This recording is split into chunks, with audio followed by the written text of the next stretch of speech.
Je suis Laetitia Baudet-Contentin, médecin en médecine intensive réanimation au CHU de Tours. Je suis Stéphane Hermann, professeur des universités, praticien hospitalier à l'université de Tours et au CHU de Tours.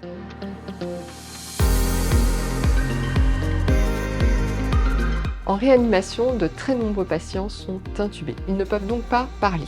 Le plus souvent, ils ne peuvent pas non plus utiliser leurs mains pour pouvoir écrire. C'est pourquoi nous développons une interface de communication innovante afin que les patients puissent de nouveau avoir la parole et être acteurs de leur prise en charge. Notre solution consiste en une interface de communication multimodale utilisant notamment la commande oculaire. Le patient va ainsi retrouver sa liberté d'expression en parlant avec ses yeux.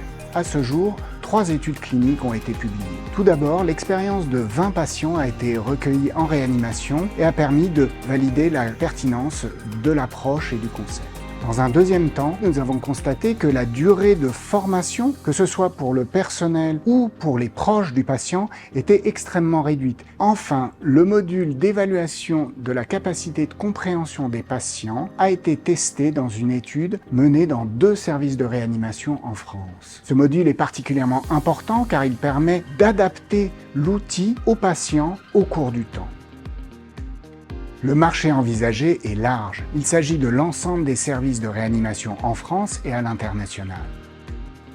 L'objectif est de développer un prototype de 2e génération. La maturation consiste dans un premier temps à développer le logiciel spécifique, c'est-à-dire le logiciel qui, en fonction du niveau de compréhension du patient, permettra d'adapter une interface de communication spécifique.